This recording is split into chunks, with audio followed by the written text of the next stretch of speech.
I come home one day, and my wife was giving me a hard time about something because she wasn't working and she was home all day. Anyway, she had called her dad, and her dad promised her a brand new car if she would come home and leave me. So she said she was going to leave. And she said, my dad sent me money. I said, okay. Anyway, she left. And I didn't need the house anymore, except for me. And she divorced me here, found somebody else. There's a lot of details between the time we met and the time we got a divorce in the span of about a year, but they're not important. Anyway, I swore I'd never get married again because I worked my butt off, and she didn't appreciate it. I had some money before I left, so there was some ladies I was doing, painting a house for a lady, and she said her and her sister had 2 lots a couple blocks away that they were selling, one for $450 and one for $550. So I had $1,000. I gave it to them. I bought the 2 lots and drove that 39 LaSalle from Florida to, I sold the house for whatever the balance was,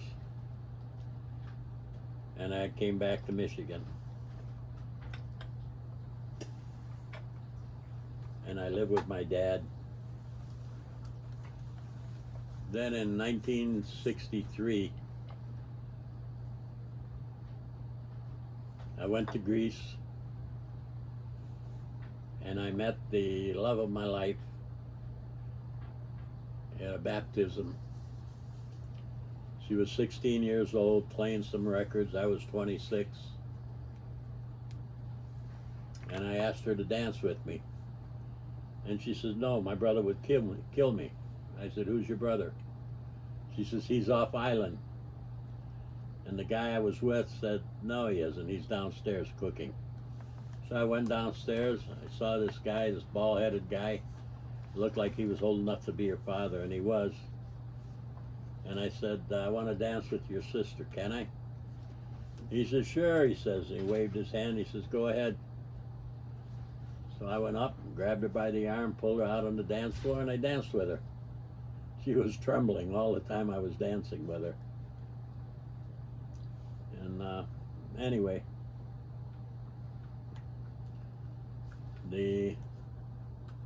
I came home. I got mixed up with a couple other girls while I was home, and it just seemed like I was being used and abused.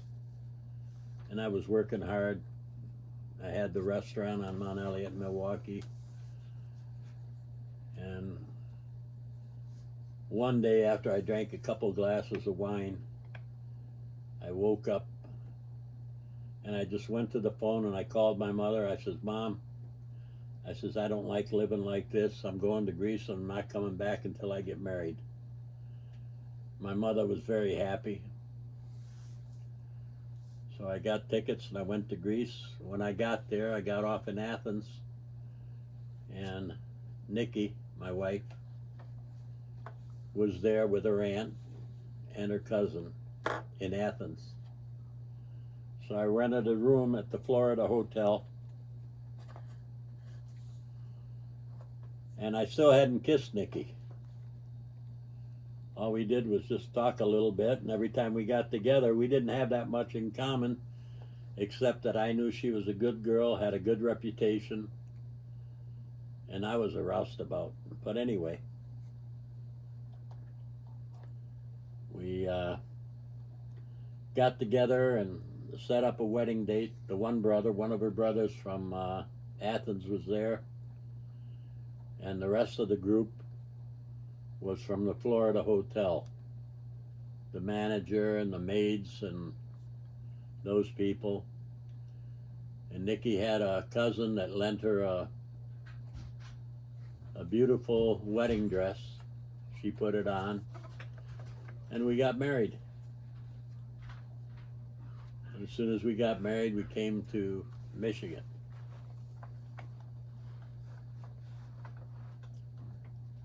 Still hadn't gotten, even after we got married, hadn't gotten a halfway decent kiss out of her. But anyway, we came to Michigan, and she kept, well, the first thing I did when we got married was I told her I never want to see her wear black again, because she was always wearing black. Blouses, skirts, socks, everything black, because her mother and father had died. And anyway, we came to Michigan, and she was always in a depressed state. I would put her in the car and drive her around Detroit and show her where I'd worked and places I had, other things. And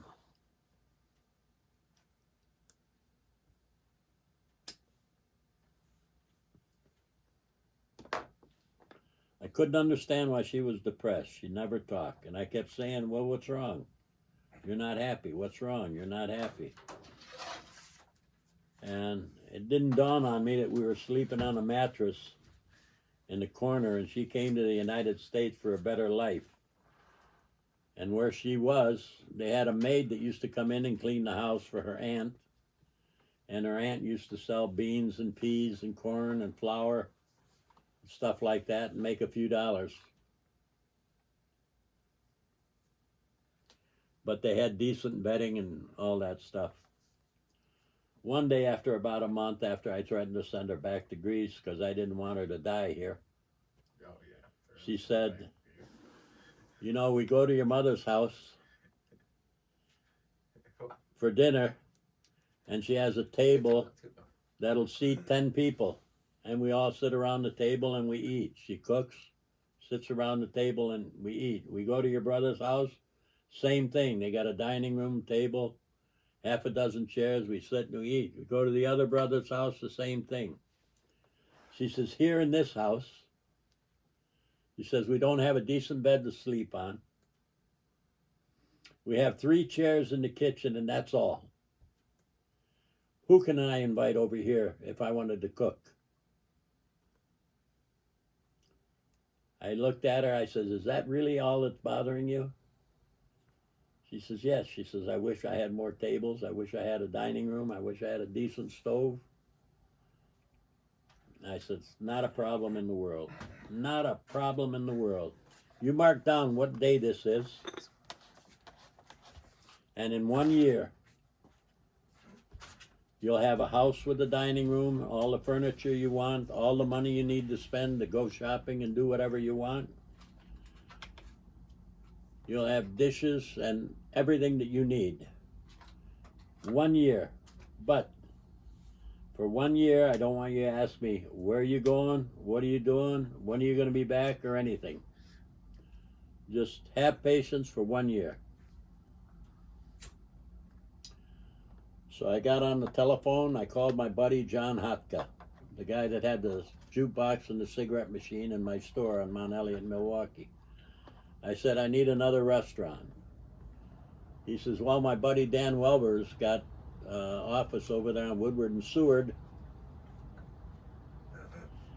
And he says the AT&T's drivers and everybody are right across the street. And there used to be an old laundromat on the corner of the alley there at Seward, just west of Woodward, that's closed. Make a good Coney Island or a restaurant. There's no restaurants close by. So I went over there, I looked at it, I fixed it up, made a restaurant out of it, hired a couple people to work in there, and I was open 24 hours a day. And the one on Mount Elliott in Milwaukee was 24 hours a day. As soon as I had that one fixed, my buddy John called me and he says, you know, he says, come on over to the office. So I went over to his office and he handed me a check for $3,500. And I said, what is this for? He says, I got a customer on Woodward and Selden It's got a place that he doesn't know how to run it, and he's moving out of it. And he wants $3,500 for the stuff that he's got in it, and he'll move. So I went over there, I looked at it, and he was already starting to move. He was moving over on West Warren somewhere. And I said to him, I said, today is Friday. I said, Monday morning, let me talk to the landlord next door first. And if he and I agree on the rent here, Monday morning you get all your stuff out of here, and I'll give you $1,000. He says, really? I says, yeah. I says, I don't need none of your shit. All I want is the location. So Monday morning, I went there. He says, I got everything out that I want out. There's only an old steam table and it's got a hole in it. It's no good. I went over, I looked at the steam table. $2,000 steam table, 6 foot long. And it had some holes in the bottom of a copper inlay that holds the water. So I said, that's all right, I'll take care of that. Same day, I got some sandpaper. I sanded the bottom where all the holes were. I got a roll of pennies and some flux. Put the flux on the pennies. Put some flux where I sanded it all nice and clean on the bottom. Took my blowtorch, fixed all the holes for 50 cents. And I had a $2,000 steam table that I kept for 13 years. Now I got 3 restaurants, and all 3 of them are working 24 hours a day. Guy calls me up, he says, hey Gus, says there's a guy who got a house in Farmington Township with an extra lot for $10,000 cash right away. So anyway, while I was doing all these, making these restaurants and everything, I was still doing work on the side. One of the guys I was working for was an attorney named Gabriel Glantz. His son is the one that had the Steve Glantz Productions. And Gabe was the attorney for the Hungry Eye in Chicago and some other hippies that were here in Michigan. And he and I had a good working relationship. I did a lot of odd jobs for him. So I said, Gabe, I said, I need $10,000 cash. And he trusted me. He says, okay. He says, I'm going to give you $10,000 cash. I don't want any interest or anything. You're going to pay me back in 1 year. The only thing I want you to do, I'll buy all the material and you put me a ceiling in the theater next door. The Sassy Cat Theater, I think it was, or something like that. But anyway. I got the $10,000 from him, went and bought the house, but it wasn't just a house. It was a house with another house behind it on the same lot where some Mexicans lived. They worked on Grand River there by 9 Mile. And there was another lot next door.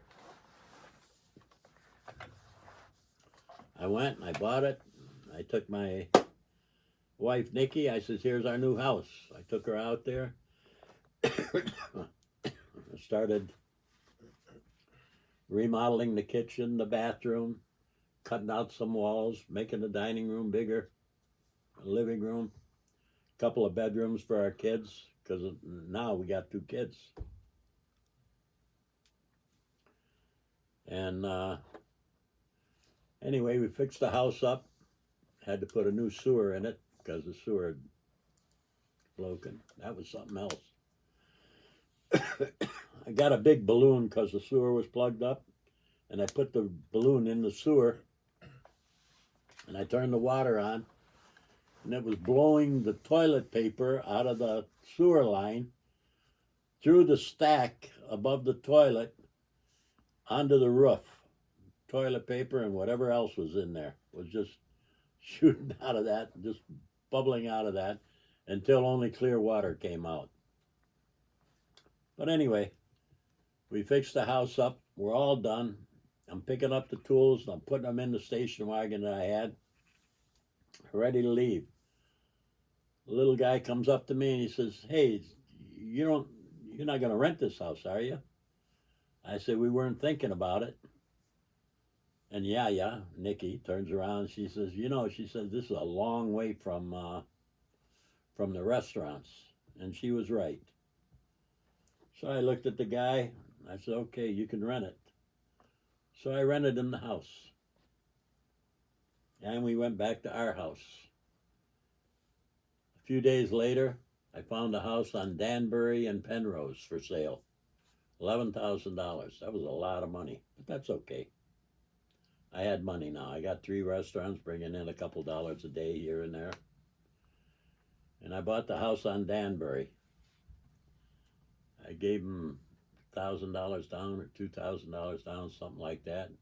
Now we've got a kitchen, a dining room, a living room, 2 bedrooms, and a bath downstairs. And we got a stairway going up from the dining room upstairs. And there's another 3 big bedrooms upstairs with some huge closets. The closets were like 10 by 10. And she gets a call from her sister in South Africa, Anna and George. And they wanted to come to the United States. Well, I got 3 restaurants. So I signed a piece of paper, affidavit of support, to make sure that they wouldn't be a burden to the country. And I took the stairways that were going from the dining room upstairs to where the little back porch was and made the stairway go upstairs that way. And the one that used to go down the basement by the back porch, I took that out and I put it from the dining room down the basement. Now I got a separate unit upstairs. So I built a kitchen in 1 bedroom. I put a bathroom in the closet next to that bedroom because it was a big closet. I made another bedroom out of the other closet, and there was a bedroom in the front. And all the bedrooms had windows, and it was good enough for them to live. George is an electrician in Cape Town. He worked for De Beers.